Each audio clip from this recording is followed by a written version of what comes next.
নির্বাচনের দিন নির্বাচন কেন্দ্রের 400 গজের মধ্যে কোনো মোবাইল ফোন ব্যবহার করা যাবে না।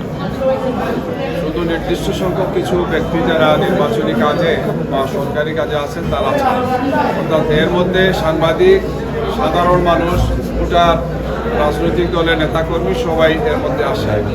এইটি দেখা এবং জানার পর স্বাভাবিকভাবেই পুরো দেশে সাধারণ মানুষ, রাজনৈতিক দলের নেতাকর্মী সবার মধ্যে একটা উদ্বেগ এবং উৎকণ্ঠা তৈরি হয়েছে যে এটা কেন হল, এটার মাধ্যমে কি ভোট ডাকাতি করার বা ভোট রেকিংয়ের কোনো বিশেষ পরিকল্পনা আছে। এই অস্থিরতা থেকেই আমরা নির্বাচন কমিশনে আসছি। 11 দলের পক্ষ থেকে এখানে আমাদের সদস্যরা আছেন। তো আমরা ওনাদের সাথে কথা বলেছি, ওনারা আমাদেরকে আশ্বস্ত করেছেন যে অলরেডি এটা প্রত্যাহার করে নেওয়া হচ্ছে। পাঞ্জাবের জগতে একটি বিশ্বস্ত নাম শাবাব এথনিক ওয়্যার। খুব শীঘ্রই যে কোনো সময় ওনারা চিঠি দেবেন, অলরেডি রেডি করেছেন, বলছেন যে এটা নিয়ে আপনাদের আর চিন্তিত হওয়ার কোনো কারণ নেই।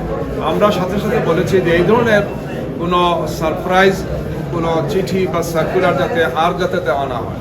এই সমস্ত চিঠি সার্কুলারগুলো জনগণের উদ্বেগ এবং উৎকণ্ঠা তৈরি করে এবং নির্বাচনের সুষ্ঠু পরিবেশের ক্ষেত্রে এটা একটা বড় ধরনের অন্তরায়।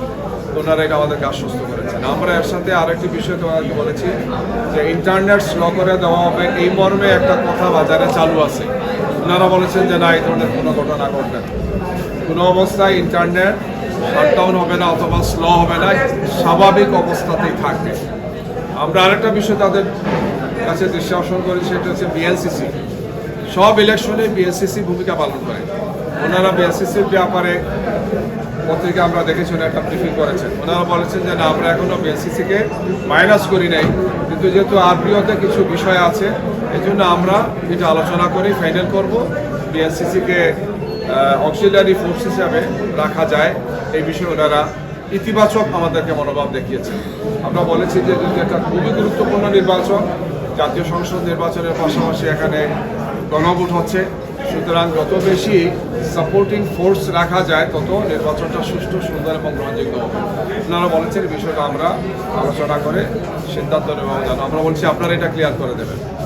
এছাড়াও আইন শৃঙ্খলা পরিস্থিতি নিয়ে আমরা কথা বলেছি। বিভিন্ন জায়গাতে প্রশাসনের যারা দায়িত্ব আছেন, রিটার্নিং অফিসার যারা আছেন, তাদের বিভিন্ন ধরনের আচরণ আমরা দেখতে পাচ্ছি।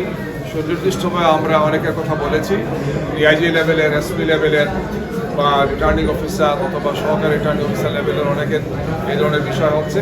ওনারা বলেছেন যে সমস্ত বিষয়গুলো মনিটরিং করবেন এবং নির্দেশনা দেবেন।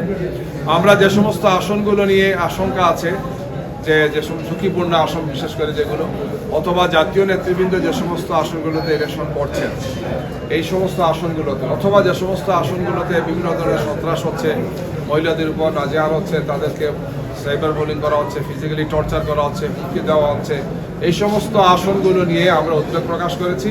বলেছি যে আইনশৃঙ্খলা বাহিনী, নির্বাচন কমিশন সবাই যাতে কনসার্ন থাকে, কোনো অবস্থায় যাতে নির্বাচন বিঘ্নিত হয় এমন কোনো কাজ যাতে কেউ না করে। ওনারা এই ব্যাপারে বিশেষ তত্ত্বাবধান করবেন বলেছেন। আমরা বলেছি যে আমরা আশা করি, যেহেতু প্রধান উপদেষ্টা বারবার বলছেন যে এই নির্বাচন ইতিহাসের সবচেয়ে সুন্দর, গ্রহণযোগ্য এবং উৎসবমুখ পরিবেশে হবে, সুতরাং এটাকে নিশ্চিত করার জন্য যে ধরনের পদক্ষেপ নেওয়া উচিত সুন্দর, সুষ্ঠু, গ্রহণযোগ্য, উৎসবমুখ করার জন্য, এই ব্যাপারে যাতে ওনারা পদক্ষেপ যাতে গ্রহণ করেন।